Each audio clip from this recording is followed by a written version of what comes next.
Então, boa noite, oficial. Hoje a gente vai falar sobre o princípio da correspondência, ou a lei da... Mas antes de falar dela propriamente dita, a gente precisa situar um pouquinho, né, de onde que vem isso. Então, eu coloquei esses três coisas aqui para contextualizar o princípio. Primeiramente, de onde que vem, né? Eu vou admitindo as pessoas conforme elas forem chegando aqui. Então, legal. Bom, o princípio da correspondência, ele é mais famoso como um dos 7 princípios herméticos que foram enunciados aqui no Caibalion. O Caibalion é um livro recente, começo do século passado, ele foi lançado, e ele acabou ficando bastante famoso, né, porque ele foi escrito numa linguagem popular, ele foi publicado, e, enfim, a segunda lei, aqui dentro do Caibalion, é a lei da correspondência, o princípio da correspondência. Tá?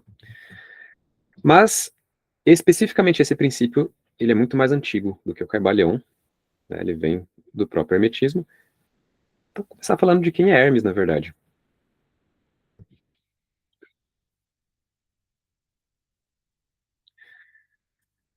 Hermes Trismegistus, né, é o fundador mítico do hermetismo, e ele tem esse nome porque ele é uma sincretização do deus grego Thoth, tá, que é um deus de conhecimento, é o escriba dos deuses, é o deus da magia, com o deus grego Hermes, que é também um deus da magia, um deus do conhecimento, deus das mensagens, é o mensageiro dos deuses, né?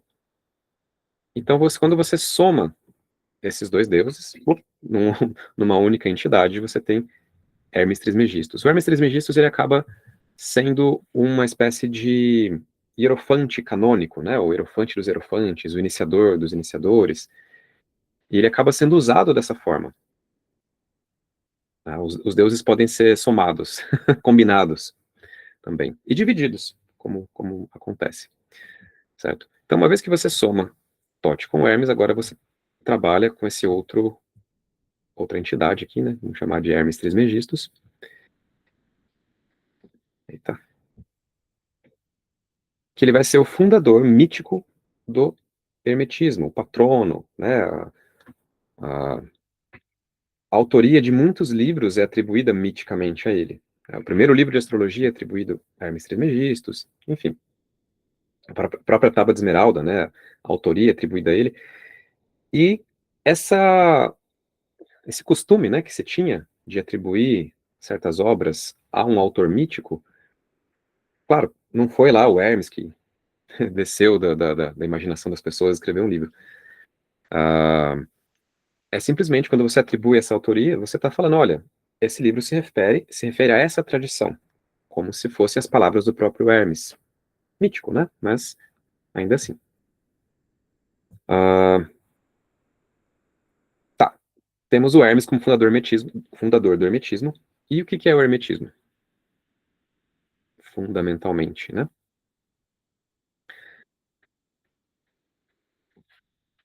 O hermetismo ele surgiu num contexto sincrético após as conquistas de Alexandre o Grande, lá no século II, III, depois de Cristo, é o famoso período helenístico. Porque o Alexandre o Grande ele tinha uma visão de valorizar as culturas e as tradições de cada país, ao invés de simplesmente dominar e impor uma coisa única para todo mundo, não.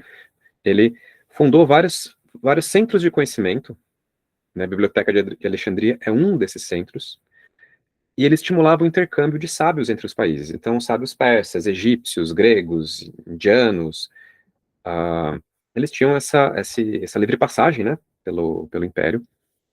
Claro que durou pouco, mas, enfim, esses centros foram fundados e houve esse intercâmbio, e começou um sincretismo dessas tradições. Tá? Então, desde neoplatonismo, as tradições iniciáticas egípcias, os mistérios gregos, o estoicismo grego, também tradições persas e provavelmente até tradições hindus entraram aí no caldeirão, né? Gnosticismo também. Enfim, desse caldeirão surge o hermetismo, como uma síntese do conhecimento tradicional de vários povos do Ocidente e do Oriente naquela época, certo? E o que a gente tem como literatura fundacional são esses livros aqui. A Tábua de Esmeralda e o Corpus Hermeticum, que ele próprio é uma coleção de livros, na verdade, né? Então isso aqui é o cânone fundamental. Tem muito mais coisa, né? Tem a literatura técnica, que está associada justamente a isso aqui, né? Astrologia, magia e teurgia, e tem a literatura filosófica, que são esses dois aqui que eu falei. E a parte... Porque o hermetismo, no fim, ele está preocupado com alcançar a gnose, ou o conhecimento direto, né, da realidade fundamental que está por trás das coisas. Conhecimento em primeira mão dos deuses, de Deus e tal. Não é meramente teórico, certo? E o método proposto, por isso a parte técnica, envolve fundamentalmente essas três disciplinas. A astrologia envolve o conhecimento do alfabeto de arquétipos, o alfabeto fundamental por trás do mecanismo da realidade, certo? Dominar essa linguagem e, de quebra, entender a estrutura do universo. A magia, quando você começa a operar essa linguagem, né? E é adquirir maestria sobre a linguagem,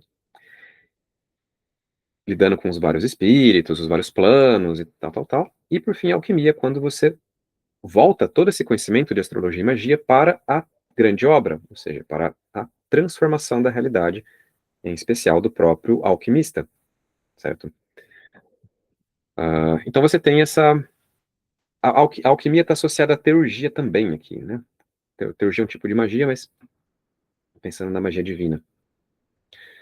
Enfim, o que é o hermetismo? Fundamentalmente, fundacionalmente é isso. Só que, na verdade, o hermetismo é o que os hermetistas fazem. Tá?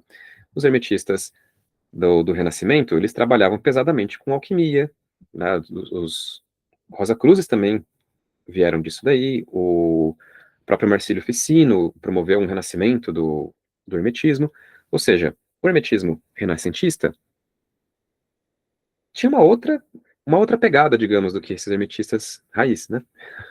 Mas a literatura deles também é hermética. Eu tô falando isso porque muita gente vai considerar que só isso aqui que é hermetismo, o resto é espúrio. E você tem os hermetistas vitorianos, né? Golden Dawn, Aurus Solis, e tem os hermetistas contemporâneos. Agora, o que é o hermetismo contemporâneo? A gente ainda não sabe.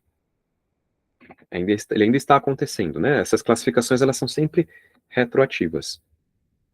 Mas de forma mais ampla, o hermetismo sempre esteve associado a essa ideia de síntese, não de mistureba. A mistureba tem de monte por aí, mistureba de sistemas, mas de síntese, né? Uma síntese orgânica de todo o conhecimento tradicional e científico presente naquele momento histórico, certo? Enfim, o que vai ser o hermetismo contemporâneo é algo que a gente vai descobrir, tá? Bom, e no começo do século passado, foi publicado o Caibalion, com esses 7 princípios, que eles são muito interessantes, sabe? Mas eles não são originais, né? Essa formulação ela é nova, embora muitos desses conceitos, especialmente correspondência, mentalismo, né, causalidade, estejam presentes desde o começo. A formulação que está no Caibalion ela é relativamente recente. Estou falando isso porque o Caibalion ele se coloca como um livro do conhecimento dos sacerdotes egípcios e tal. Isso tudo faz parte da mítica do livro. Tudo bem, é legítimo os livros terem uma mítica sobre si mesmos. Você só não pode literalizar isso, né? Os livros de yoga, de tradições orientais também fazem isso, tá tudo bem. Tá? A mítica do livro ajuda você a entrar no clima daquilo, mas é uma mítica. Tá? Bom, a grosso modo, o que são esses princípios? Se eu falar de cada um deles, já vai dar o tempo aqui, né, da nossa conversa hoje. Vamos lá, o mentalismo. O universo é mental. Quer dizer que a substância que está por trás da realidade, ela tem uma natureza consciente. Eu não gosto muito de usar a palavra mente aqui, porque eu gosto de diferenciar mente de consciência. A mente é uma coisa que acontece na consciência. A mente, ela envolve a ideia de processamento, uh, mas você pode pensar que a substância primordial, ela é consciente em algum nível, certo? Não é uma consciência que ela necessariamente ela é consciente de algo, especialmente de si mesmo, como a gente é.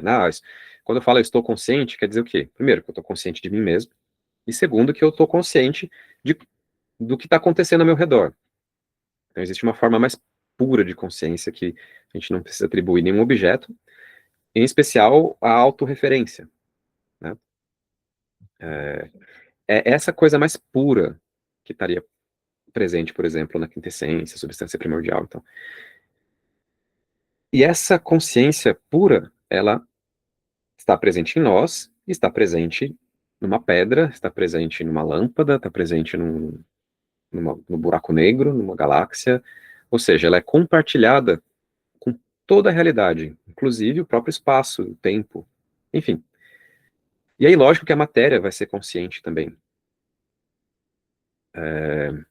Então, o que diferenciaria, na verdade, os tipos de entes entre uma pedra e uma lagarta, um ser humano ou um deus, seria basicamente a complexidade, o nível que opera, mas é a mesma substância, e essa substância ela é mental, ela é consciente. O mentalismo ele tem consequências muito profundas, porque significaria que faculdades que estão associadas à consciência, como volição e percepção, elas também podem afetar fora do corpo, né? Nesse sentido. Por quê? Aí a gente está falando que a consciência ela não está presa no crânio, dentro de uma caixinha aqui. A consciência ela vaza, digamos, para fora.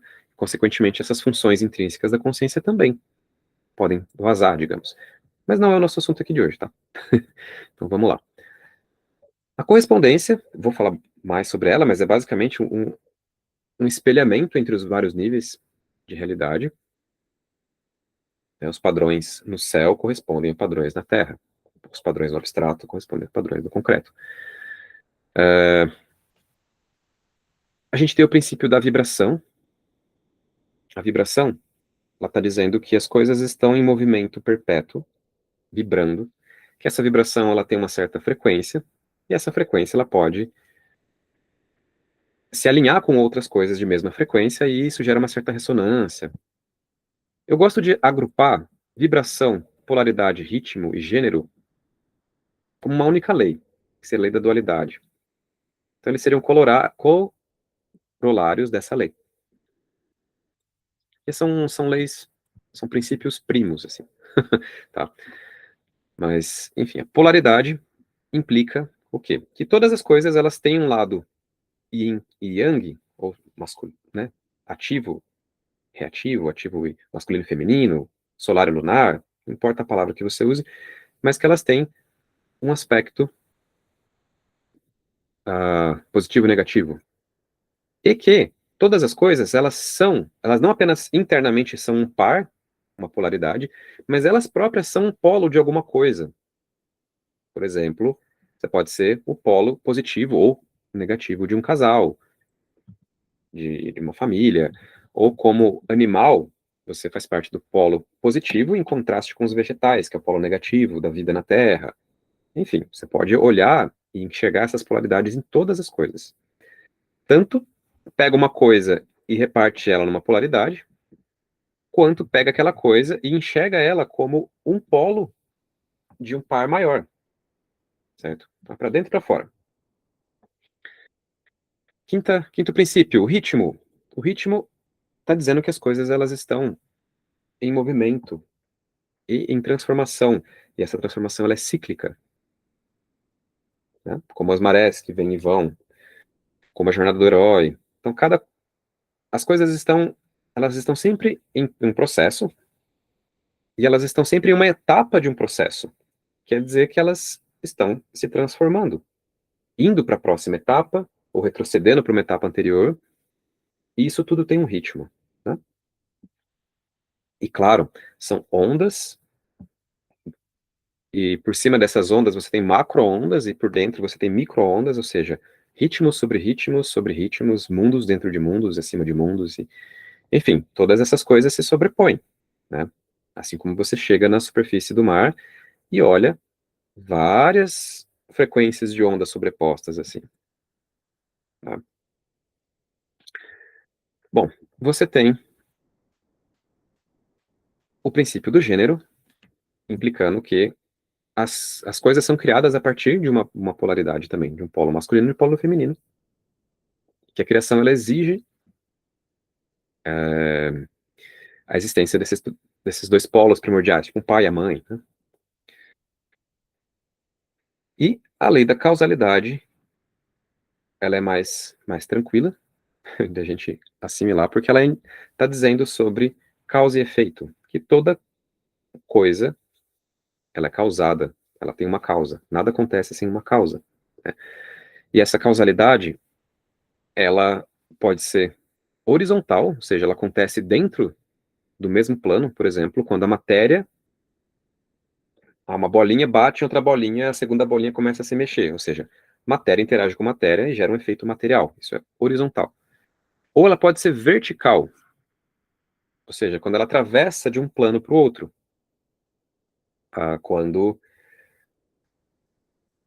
bom, quando a gente faz qualquer coisa, né, as coisas começam na consciência, ou seja, no abstrato, elas vão descendo, e a gente faz coisas no mundo físico.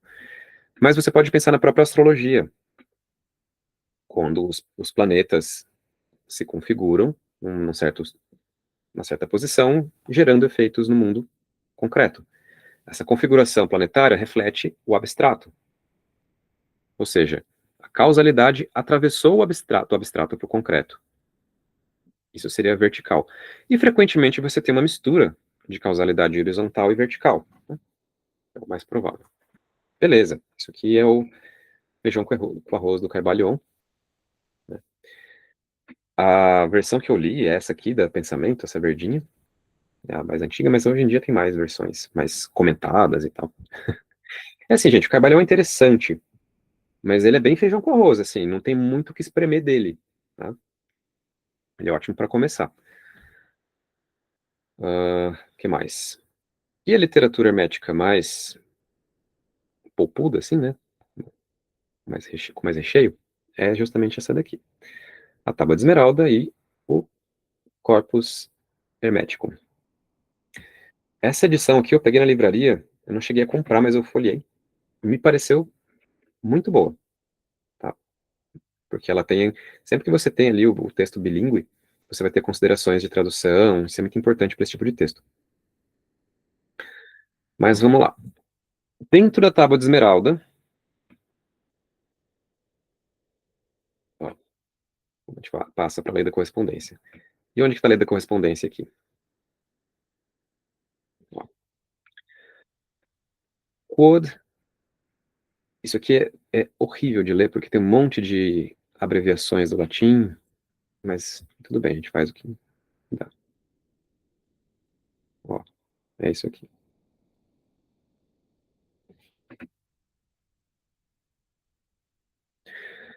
Quod est inferius, est sicut quod est superius. Ou seja, aquilo que está embaixo é como aquilo que está em cima. Et quod est superius, est sicut quod est inferius. E aquilo que está em cima é como aquilo que está embaixo. Ad perpetranda miracula reunius. Para a realização dos milagres da coisa única. Coisa única, né? O uno, Deus, né? Pode chamar aquilo que está além da dualidade. O que está embaixo é como o que está em cima, o que está em cima é como o que está embaixo. E o que é que está em cima, né? Você está estabelecendo um espelhamento duplo. Vamos entre o que está em cima e o que está embaixo. E que esse espelhamento duplo, na verdade, ele está relacionado a uma direção única, né? É como se eles trabalhassem juntos para uma coisa única que está por trás dessa dualidade, dessa aparente dualidade. Guardem isso na mente, que isso vai ser importante. Tá? Mas, a princípio, essa é a formulação mais canônica possível do princípio da correspondência. Está aqui na Tábua de Esmeralda. Certo? Vamos lá. Antes de mergulhar nela, quero fazer mais duas formulações. E contextualizar também, porque, né, no dia 18 vai ter o curso de Anatomia Oculta, que é basicamente uma elaboração do princípio da correspondência aplicado ao macrocosmo e microcosmo, ou seja, o universo e o corpo humano. Então, ó, essa frase aqui ela estava escrita no pórtico do oráculo de Apolo em Delfos. Aquele mesmo oráculo que o Sócrates foi e ele ouviu, né? Ó, Sócrates, tu és o mais sábio entre os homens, porque é o único que sabe que nada sabe. Mas, na verdade, ele que concluiu isso, né? O oráculo só falou que ele era o mais sábio entre os homens. E aí o Sócrates falou que ele não sabia nada, então a única coisa que fazia dele sábio era o fato de que ele não sabia nada, de que ele sabia que não sabia nada, né? Isso é exatamente a travessia do limiar na jornada do herói. Entender que não sabe nada, não tem certeza. Mas enfim, no pórtico desse mesmo oráculo, que é um templo de Apolo, né, estava escrito: ó homem, conhece-te a ti mesmo e conhecerás o universo e os deuses. Conhece-te a ti mesmo e conhecerás o universo e os deuses. Ou seja, de alguma forma, conhecer a si mesmo te dá o conhecimento do universo e os deuses. Por quê? Porque o universo e os deuses existem dentro do ser humano. Não que eles existem apenas dentro do ser humano, mas que existe uma relação de espelhamento. O que existe fora existe dentro, né? Daí tem essa formulação aqui do Vishvasvara Tantra. O que está aqui está lá. O que não está aqui não está em lugar nenhum. Ou seja, todos os padrões, estruturas da realidade, elas estão instanciadas no corpo humano. Não quer dizer que é a mesma estrutura, não quer dizer que tem uma literal galáxia girando dentro de mim, um sol queimando. Não, mas vai ter uma estrutura análoga ao Sol.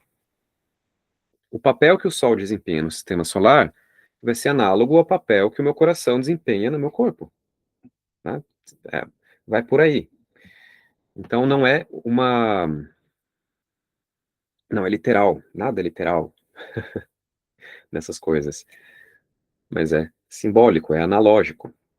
Tem a ver com o papel desempenhado. Você pode estabelecer uma relação estrutural, relacional, entre o corpo humano, a anatomia do corpo humano e a cosmologia da realidade. Certo? E além, né, não apenas entre o corpo humano, mas entre os vários corpos, o etérico, dá para fazer essa divisão também.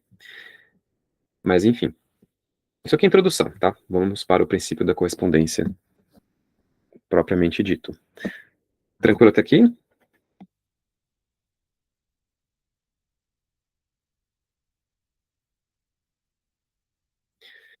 Beleza.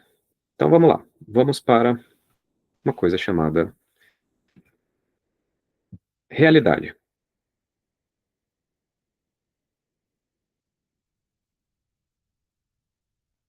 O que é real, né? Bom, você tem um histórico de brigas e mortes, assim, sobre pessoas dizendo, isto é real, isto é falso. Em geral, se estabelece o que é real em contraste com o que é irreal, né? O que é não existente, ou o que é existente ou não existente. Mas isso não é uma dualidade boa, porque quando a gente fala no dia a dia, isso é real, isso não é, tem mais a ver com uma dualidade entre realidade e ilusão, né? E o que é uma ilusão? Uma ilusão é algo que aparenta ser alguma outra coisa, né? Por exemplo, quando você tem um holograma de um cachorro vindo na sua direção, de repente o holograma passa por você, era só um holograma. O holograma existe enquanto holograma, mas a partir do momento em que você olha para o holograma e acha que ele é um cachorro de matéria, isso é ilusão. Então, né, no fim das contas, quando a gente fala de realidade, e o oposto de realidade é ilusão, indicando aquilo que se apresenta para nós de uma forma diferente do que é a verdadeira natureza dela. Por exemplo, como uma imagem que se apresenta como matéria, ou matéria que se apresentaria como uma, né, imagina uma pedra invisível, né, você não está vendo que é matéria, mas ela é matéria, ela pode te machucar. Enfim, ela aparece como vazia, mas ela é sólida. Então, aí você começa a ir para o lado budista, né, onde a realidade ela é uma ilusão, não porque ela não existe em nenhum sentido, mas porque ela se apresenta de uma maneira sólida, sendo que ela, na verdade, é vazia. Em que sentido de vazia? Ah, bom, aí você pode pensar até em coisas bem materiais, assim, tipo, mesmo a realidade física, ela é o quê?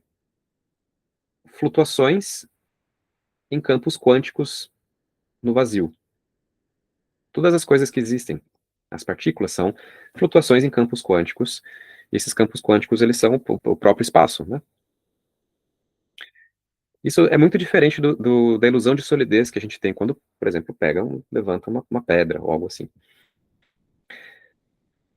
De qualquer forma, percebam, o que eu quero trazer aqui é que esse conceito mais interno de realidade e ilusão, eles estão associados à experiência. Eu consigo duvidar de qualquer conteúdo da minha experiência como uma possível ilusão, certo? Mas eu não consigo duvidar da experiência em si. A experiência está acontecendo enquanto experiência. Agora, se essa caneta que eu estou vendo é uma ilusão, ou se ela se apresenta como sólida, ela é sólida mesmo, isso já é uma outra história, certo? Então a gente pode esquecer essa discussão aqui de realidade e ilusão como fundacional e ir para a experiência como fundacional. Então se torna uma abordagem fenomenológica. O alicerce da nossa discussão, da nossa investigação, tem que ser a experiência. Virginia não está conseguindo traçar uma linha reta. Beleza.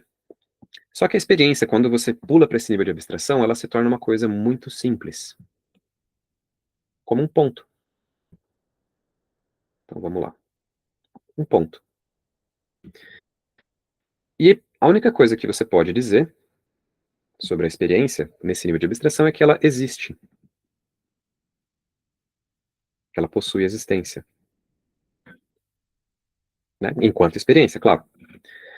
E às vezes a gente fica, né, isso na Cabala seria que até o ponto primordial, tal. A gente fica querendo descrever aquilo que é indescritível. Nesse nível de abstração, a experiência pura, a consciência pura, a substância primordial, a luz, nesse ponto de abstração, as coisas não têm estrutura, elas não têm diferença entre si, e, portanto, você não precisa gastar muitas palavras para descrever. A única característica que esse ponto tem é existência. Você não pode dizer mais nada. Você não precisa de nenhuma outra palavra para descrever, porque não tem estrutura. Ela é simples, certo? Por isso que um ponto é um ótimo símbolo para a existência nesse nível, como experiência pura, tá? Porque todas as divisões da experiência elas são colocadas a posteriori. Então aqui eu tirei essas divisões, estou experienciando como e de fato, né? Fenomenologicamente os estados de consciência associados a esse nível, a realidade colapsa num ponto, a experiência colapsa num ponto, que ela perde estrutura. Quando você vai enfiando fronteiras e divisões, aí ela começa a ter, né, criar espaço, tempo, não sei o quê. Mas isso tudo é fabricado a posteriori, a partir da existência. Espero que não esteja muito abstrato aqui, para ficar um pouco mais concreto. Beleza. Isso tudo é o quê? Que a realidade é una, fundamentalmente una. Porque se não existe distância entre as coisas no ponto, não existe separação, certo? Então isso aqui implica uma unidade por trás de todas as coisas. É uma unidade, inclusive, de consciência. Entra lá, o universo é mental, tal. Beleza, só que a unidade não dá nada pra gente. Beleza, acabou aqui. Ela existe. Então, para que eu consiga dizer algo além disso, eu vou precisar dividir a minha experiência. Tá? Então, eu vou precisar, tipo, dar um zoom nisso aqui. Nesse ponto aqui.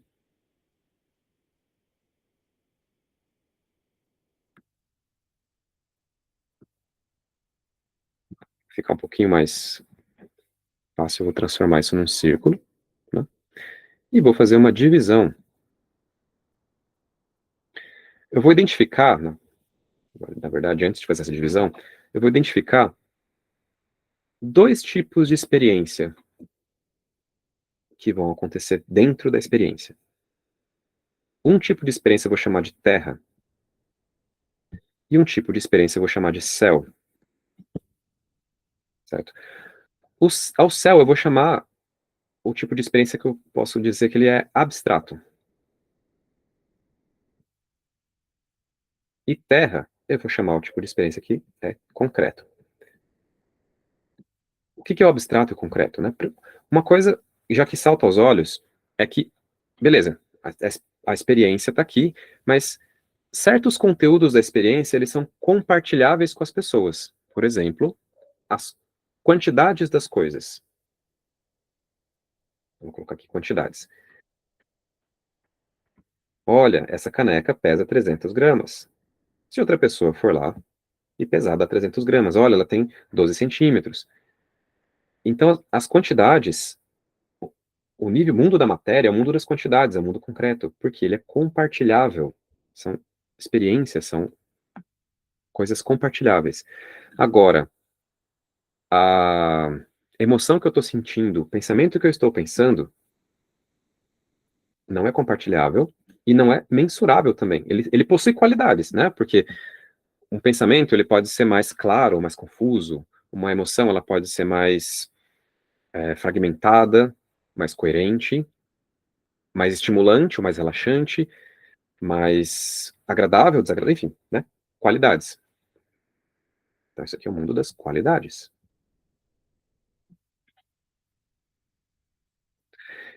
Ou seja, são dois mundos muito diferentes. Uma coisa um exemplo muito claro é quando a gente pega, por exemplo, um objeto vermelho. Ah, imagina um cubo vermelho. Um cubo de ferro vermelho. Pintado de vermelho, né? É, uma coisa é o cubo de ferro concreto. O que é que pode ser medido em relação ao vermelho? Bom, que a luz que é refletida por esse objeto, ele tem, né, sei lá, por volta de 650 a 800 nanômetros de comprimento de onda. Porque o que diferencia uma cor de outra é o comprimento de onda, né, ou a frequência. Então, quando você pega uma luz nessa faixa de frequência, ela é vermelha. A gente experiencia ela como vermelha. Mas olha a diferença gritante entre você pegar uma onda no campo eletromagnético, que tem uma certa frequência, um certo comprimento de onda, e a experiência do vermelho. O vermelho é uma qualidade visual, uma qualidade.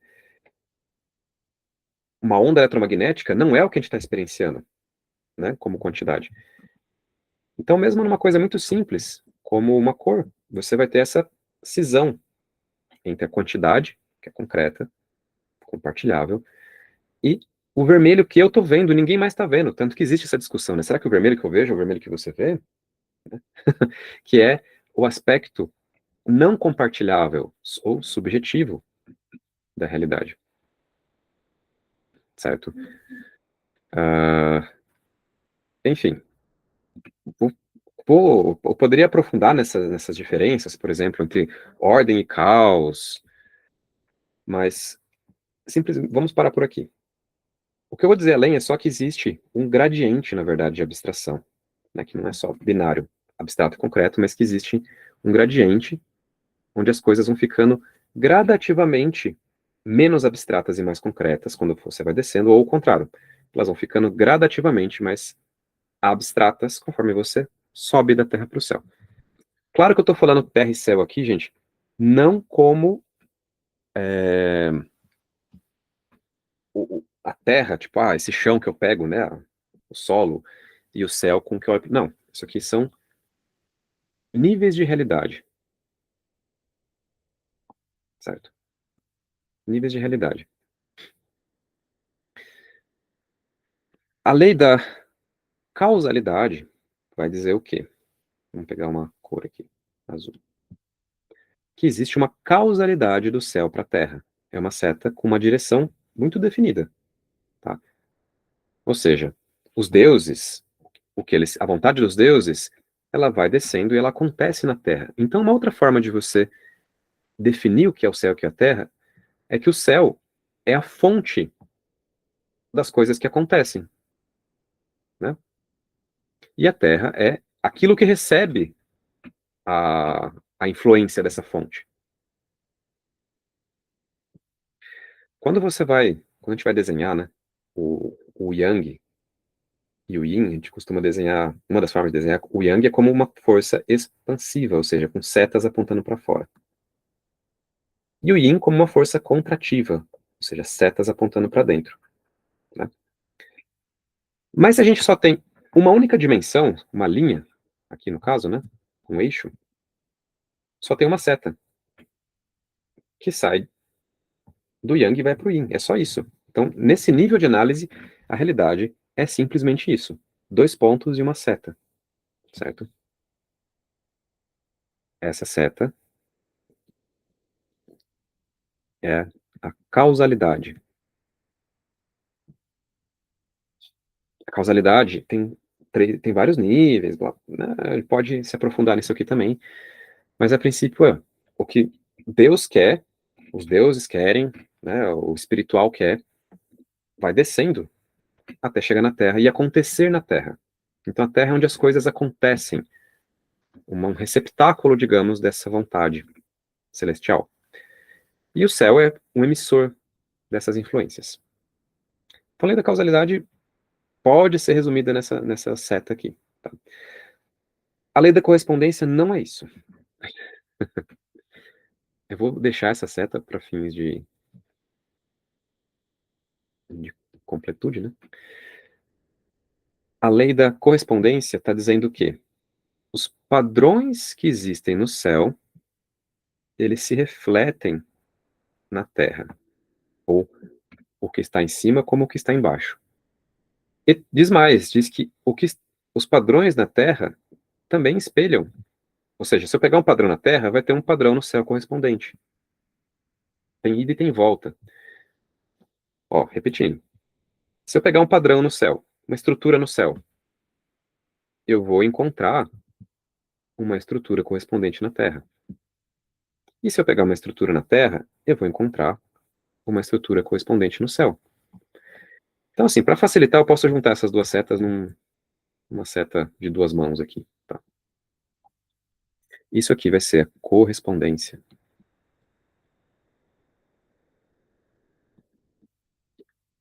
Certo? Essa correspondência entre o céu e a Terra, ela quem permite, por exemplo, a existência de oráculos. Por quê? Bom, olhar para as coisas na Terra e prever como as coisas na Terra vão acontecer é o que a ciência faz, né? Isso não é bem oráculo, mas é difícil, é a futurologia. Mas eu posso hackear isso daí, porque se eu olhar para o céu e ver como as coisas estão acontecendo e tendem a acontecer, eu posso inferir como o padrão correspondente na Terra vai se comportar também. Porque no céu as coisas são mais inteligíveis, né? Enquanto na Terra as coisas são mais misturadas. Imagina as órbitas dos planetas. São extremamente previsíveis, ali, né? Identificáveis, enquanto a bagunça aqui na Terra. eu estou dando esse exemplo da astrologia, né, mas todo oráculo depende disso daqui. Todo oráculo depende dessa correspondência entre o abstrato e o concreto. A astrologia vai se aproveitar, né, de um outro efeito específico, que seria... deixa eu apagar aqui, para não ficar poluído.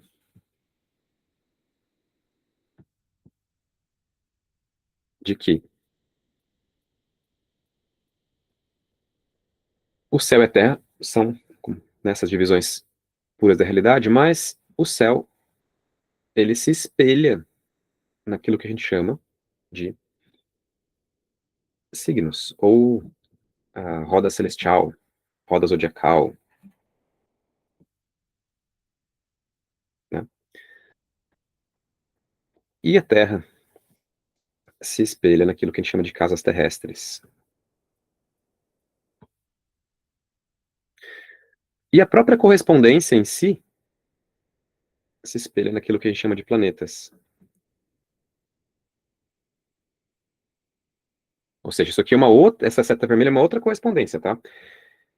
Não é essa primordial entre o céu e a Terra, é uma correspondência entre o céu para a roda zodiacal, a Terra para as casas terrestres, e uma correspondência da correspondência em si, tá? A gente pega essa seta aqui e considera ela uma coisa que corresponde, né? E quando você junta essas três coisas aqui, você tem um modelo da realidade. Um modelo muito mais trabalhável do que se eu olhar para isso daqui, ó. O céu e a terra, a correspondência entre eles e tal. Então a astrologia é muito didática. Porque a gente está aproveitando esse espelhamento. Claro que esse espelhamento, se a gente for lá a fundo, tanto a roda zodiacal, pensando numa divisão do espaço, mas o espaço do mundo material. Os planetas são materiais também. E as casas também habitam. Então isso aqui tudo pertence à Terra, na verdade. Porque são experiências concretas, quantitativas. Ou seja, a gente está aproveitando duas coisas, certo? Bom, dei esse exemplo da astrologia, tá? Mas qualquer oráculo ele vai fazer isso, ele vai buscar um padrão abstrato no céu para tentar identificar como isso vai se manifestar na Terra. Ou seja, o que de fato vai acontecer concretamente em correspondência a esse padrão ou essa configuração abstrata. É basicamente isso, né? A astrologia tem essa vantagem dela tá meio na borda, né? Ter esse fenômeno de borda. Então ela ocupa um lugar especial dentro dos oráculos. É como se fosse... Não vou entrar nesse assunto agora, senão abre todo um ramo de possibilidades. Mas tem uma outra correspondência que a gente quer trabalhar aqui. Certo? Deixa eu puxar para cá. Que é entre o macrocosmo e o microcosmo. Essa correspondência é ela quem permite, ó, justamente o curso de anatomia oculta, a melotésia zodiacal. Uma instanciação dessa correspondência entre o macrocosmo e o microcosmo é a chamada melotésia. Trabalhei isso em detalhes lá no curso do dia 18, mas o que é melotésia? É a associação de partes da anatomia às estruturas astrológicas. Como a gente já viu que a própria astrologia, né, a esfera celestial com sua estrutura, as casas, os signos, os planetas, ela é um mapa do macrocosmo também. Então eu posso olhar para esse macrocosmo instanciado ou refletido na estrutura astrológica e encontrar os correspondentes no microcosmo. Então vamos lá, como que a gente faria isso? Ao signo de Áries está associado cabeça. Ao signo de Touro, não apenas ao signo de Áries, mas a casa um, tá? Depende de como você está olhando. Ao signo de Touro ou a casa 2 está associado à garganta. E os órgãos, né? Ali a tireoide e tal. Ao signo de Gêmeos, ou a casa 3 está associado os braços, ombros, braços, mãos, pulmões, dependendo também da escala. Ao signo de Câncer, está associado ao quê? As costelas.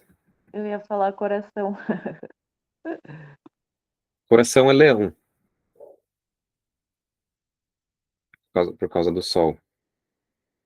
Ao signo de Câncer, está associado às costelas, aos seios, né, nutrição. E aí a gente vai continuando. Leão, ou casa 5, é o que? É o coração, as costas também, a parte superior das costas. E assim a gente vai descendo, né? Ou seja, eu pego o corpo humano e divido em relação às 12 casas. E o que quer que esteja acontecendo numa carta astrológica de nascimento, por exemplo, com a casa 3 ou o signo de Gêmeos, está dizendo coisas sobre o braço da pessoa. Ou, num outro sentido, as costelas e os seios e as outras correspondências de Câncer exercem no corpo humano o mesmo papel que o signo de Câncer exerce na roda zodiacal ou que a casa 4 exerce na roda das casas, certo? Ou seja, é o mesmo formato, digamos, é a mesma estrutura. Só que no corpo humano essa estrutura ela é feita de carne, matéria, né, de células.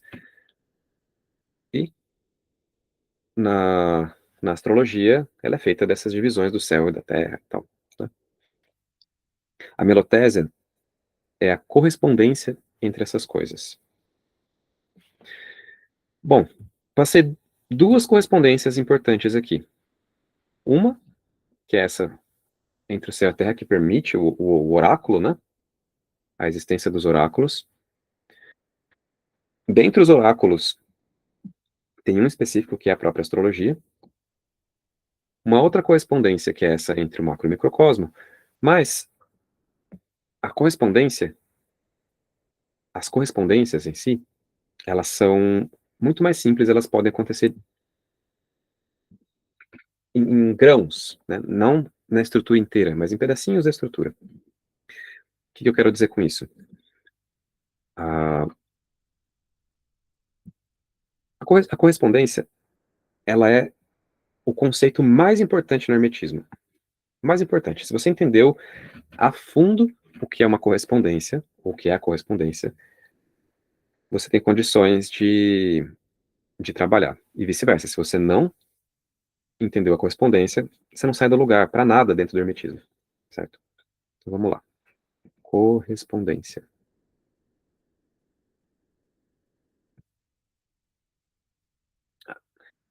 A esse nível aqui da nossa discussão, a gente deve ter dado para perceber que a correspondência ela é uma seta que liga uma coisa a outra coisa. É isso. Essa seta ela pode ter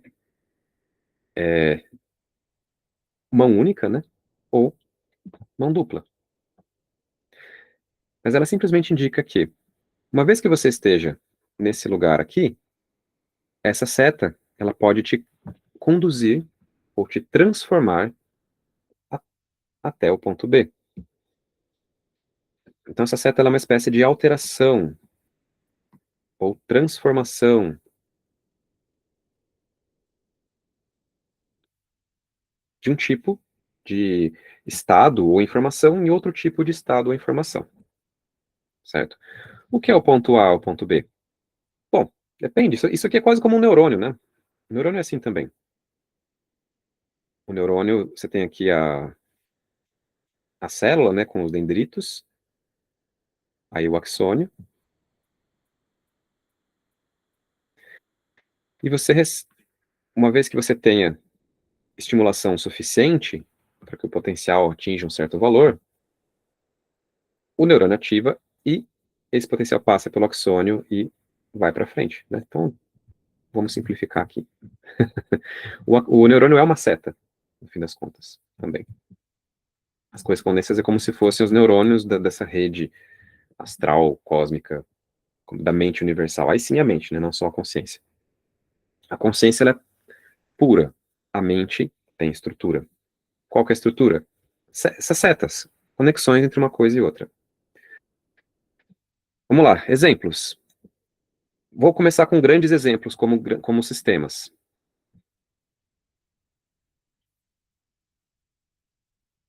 Astrologia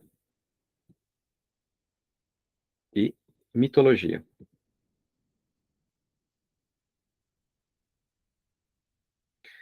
Quer dizer o quê? Que eu posso pegar uma estrutura astrológica, por exemplo, uma carta astral, e transformar num mito ou numa história, né? No curso da Jornada do Herói, a gente aprendeu a fazer isso. Ah, uma casa está associada a uma etapa da Jornada do Herói, um signo está associado a uma qualidade específica, um planeta, um tipo de personagem. Então, eu posso pegar uma carta astrológica e, a partir dos personagens, dos papéis e tal, eu transformo isso numa história. E essa história vai ter um caráter mítico, certo? Não apenas uma carta astrológica, mas as partes da carta também. Então, como tinha colocado, acabei de falar, né? Os signos estão associados a qualidades necessárias em cada etapa da jornada. Então, vamos colocar aqui. Signos estão associados a qualidades. É o como. As casas estão associadas a etapas da jornada. E os planetas aos personagens.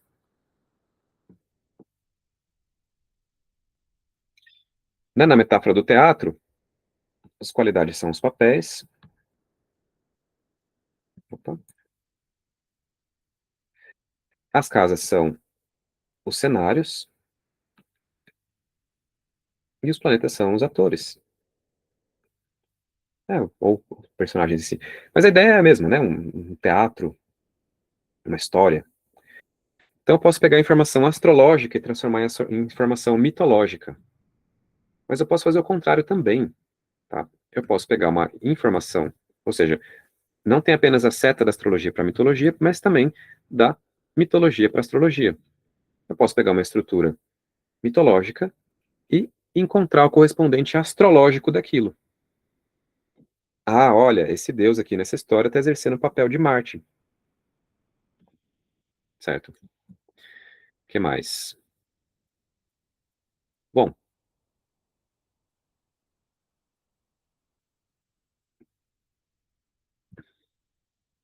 posso também colocar aqui como alquimia e correlacionar os processos alquímicos ou as etapas da grande obra com as etapas da jornada do herói, com as histórias alquímicas. Também posso trocar aqui a astrologia, de novo, né, com Kabbalah. E aí eu percebo que cada estrutura astrológica tem um correspondente cabalístico. Por exemplo, você pode. O que tem na astrologia? Planetas, signos, casas. O que tem na Kabbalah? Sefirot, caminhos, né, que são as letras hebraicas. Então, eu vou associar as letras hebraicas aos planetas, aos signos, casas. Vou associar também as Sefirot às estruturas astrológicas. Ah, esse aqui é fácil, né? Então, vamos lá. Os signos, como toda a roda zodiacal, estão associados a Rokmah. As casas, roda das casas, como um símbolo da Terra, está associada a Malkuth. Bom, os 7 planetas estão associadas às esferas de 3 a 9, ou seja, Binah, Resed, Geburah, Tiferet, Netzah, Hod e Yesod. E faltou Keter, né? Mas Keter é o centro da roda, assim, não tem estrutura. Keter, assim como Keter é quem dá existência para as outras Sefirot como fonte, o centro da roda astrológica é quem sustenta a roda, mas ele não interfere na roda, né? Então, tá sempre ali, porém a gente não interpreta, porque o único papel é sustentar a coisa toda. Beleza, te correspondeu a astrologia na Kabbalah. É um dos aspectos dessa correspondência, e também é dupla. E a gente pode fazer com os vários ramos, né? A aritmosofia, a alquimia, a mitologia, o tarô com astrologia, tem uma correspondência conhecida também, tarô com a árvore da vida. Mas todas essas correspondências, elas são exemplos. Eu vou ter que colocar aqui, para não ter aqui. O conceito de correspondência, ele é muito mais puro, porque quando a gente faz essas correspondências, dá a entender que existe uma única forma de fazer isso, e não é verdade, tá? Não é verdade. Você poderia corresponder à astrologia com mitologia de muitas formas, enfim. E aí a gente agora vai entender os tipos de correspondência. As correspondências, elas podem acontecer por uso reiterado. Um uso associativo, cronológico mesmo. Por exemplo, tal entidade, sei lá, tal espírito está associado à cor roxa. Pronto. Existe uma conexão entre a cor roxa e o espírito X. Como neurônio, né? Se eu ativar a cor roxa, eu vou estar também ativando o espírito X. Certo? Se eu usar o incenso que está associado a ele, canonicamente associado, se eu usar um hino, né, seriam os pontos, né, o símbolo, enfim, tem várias coisas que, pelo uso reiterado, está associado a esse espírito. O que está acontecendo? Tudo isso vai acumulando, né, como um potencial de chamado, digamos. E aí o próprio espírito X vai ficando também mais presente, vai se aproximando, certo? E essas associações, elas não precisam ter nenhuma lógica, elas simplesmente podem vir do uso de uma associação inicial feita por alguém, um xamã, sei lá. E aí, repetindo essas associações, elas vão ficando mais sólidas. Então não precisa ter lógica, tá? Pode ter mais de uma associação também, porque pode ter mais de um sistema para chamar o espírito X. Não importa, desde que você seja coerente, né? Então, o uso é uma maneira de você estabelecer uma seta. Por exemplo, hematita. Não, mas isso é uma outra forma. Algum tipo de mineral pode estar associado também a um espírito, ou um planeta, qualquer coisa. Quanto maior o uso, mais grossa fica a seta, digamos, e mais imediata é essa transposição no astral entre uma qualidade e outra qualidade. No caso, a cor roxa, a partir de um objeto roxo, ou a partir da sua visualização da cor roxa também. É a qualidade que vai trazer. Lógico que você segurar um objeto roxo, você não vai precisar ficar sustentando aquilo na consciência. Mas enfim. Então, o uso é uma das formas de se estabelecer uma correspondência.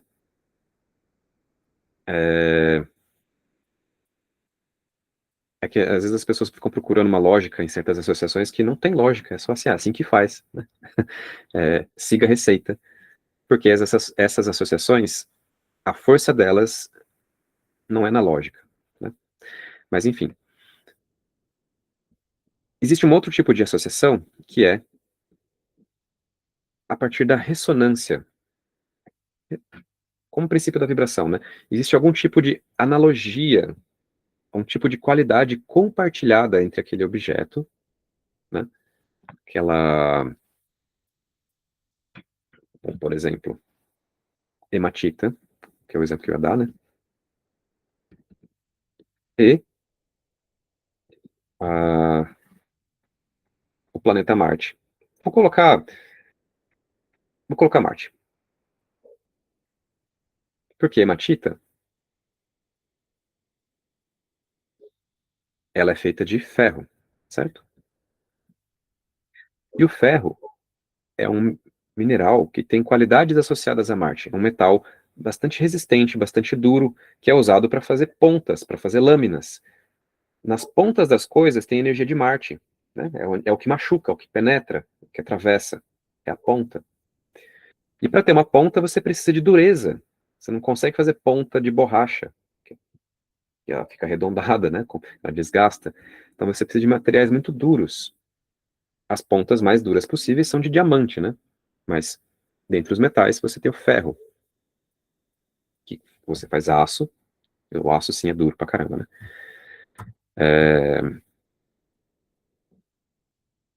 Então você consegue chegar em Marte através da hematita. Você pode segurar uma hematita, né? E se harmonizar com essas qualidades do metal que está ali presente, e com isso ser conduzido para a energia de Marte, certo? Por quê? Por conta de uma ressonância natural. Não quer dizer que todos os aspectos da hematita são 100% marciais. Mas não. Lógico, tem que ser um aspecto fundamental ali, né? Às vezes é a cor. Você pega um rubi. O rubi também é vermelhão, né? Está associado a Marte. Às vezes é a estrutura cristalina. Às vezes é a composição.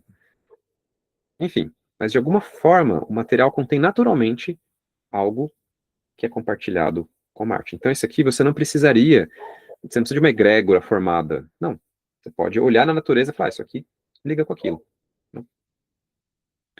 Como quando você pega uma planta que tem a forma de um órgão e usa para tratar aquele órgão, certo? Tem uma ressonância.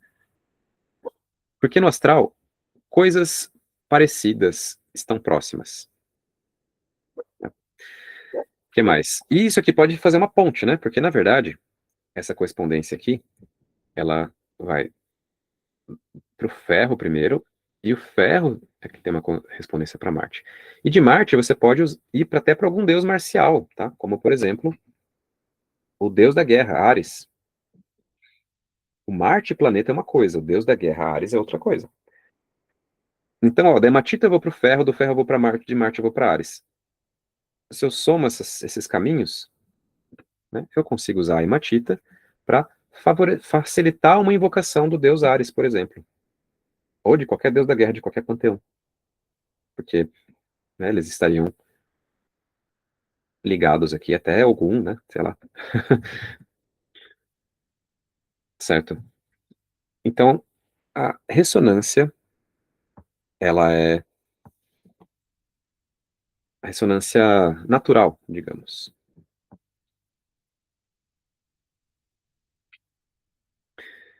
E existe uma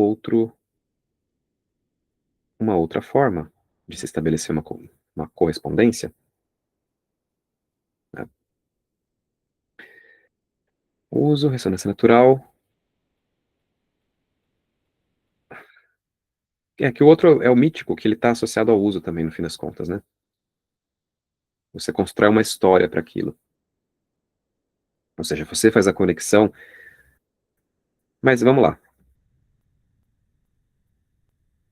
O mítico é quando você na sua cabeça, constrói uma história que conecta aquele objeto até aquilo que você quer, onde você quer chegar. Você constrói uma seta que liga. Claro, você vai ter que justificar para si mesmo, né? Você não pode tirar. Mas isso é simplesmente habilidade literária. Habilidade de construir uma história. no fundo, não importa, tá? Não importa se tem uma ressonância natural, não importa se foi uma construção mítica, e não importa se você está simplesmente usando uma egrégora já estabelecida para aquela conexão. Se tem a conexão, você pode usar. Você pode. É como uma estrada. Se tem um caminho que liga o meu bairro até outro bairro, eu posso. Não importa se é um caminho de terra, de asfalto, eu posso ir de um bairro para o outro. Enfim, e essas correspondências, então, elas vão formando, né, grandes sistemas no astral, onde as coisas se conectam umas com as outras. E se afetam também umas com as outras. Então, tipo um grande grafo, assim. Então, tá. É, bom, e no fundo, todas essas. Quando eu peguei essas grandes correspondências aqui, do céu para a terra, ou do macrocosmo para o microcosmo, da astrologia para o tarô, todas essas setas, elas na verdade são compostas de mini setas, associando o quê? Aqui no caso, né? Cada parte do macrocosmo a cada parte do microcosmo. E cada uma dessas associações é uma correspondência específica. Por exemplo, a correspondência do Sol com o coração. Então eu poderia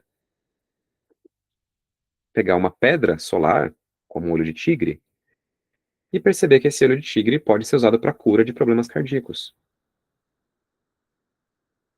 Basicamente, porque existe uma ressonância, né? Existe uma seta, digamos, que não importa o caminho que faça, se ele liga até onde eu quero chegar, por exemplo, o olho de tigre até o coração, eu consigo acessar, certo? Então, através das correspondências que você vai caminhando pelos mundos, pelos quatro mundos. Ficou meio bagunçado aqui, mas a ideia, no fundo, é simples. Uma correspondência é um caminho. É um caminho entre duas coisas. E as correspondências particularmente úteis, elas são entre os sistemas. Você pega um sistema 1 e conecta ele com o sistema 2, porque isso amplia o seu poder de uso, né? E entre os mundos. Então, do físico para o astral, do astral para o mental, e assim por diante. Então, mundo um com o mundo 2. Seja do físico para o astral, do físico para o mental, ou do mental para o astral. Essas são as correspondências mais úteis para a gente. Né? Como a gente consegue se atravessar de um mundo para o outro, a partir desses caminhos, ou atravessar de um sistema para o outro. Um sistema é uma linguagem, né? Então, eu consigo traduzir as coisas de uma linguagem para outra. E nesses caminhos de tradução, você vai percebendo que, na verdade, o número de padrões que existe no universo é uma infinitude, claro, mas todos esses padrões, eles começam a convergir para aquilo que a gente chama de arquétipo.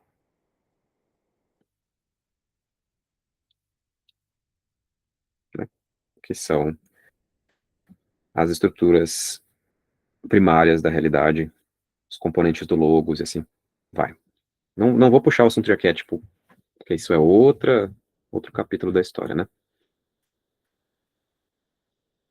Tá, no fundo eu estou agora expandindo, né, o simples, que é uma correspondência, é uma seta, que permite traduzir as coisas de um mundo ou de um sistema para outro mundo, para outro sistema. Tá? Vou parar por aqui e abrir para a gente discutir.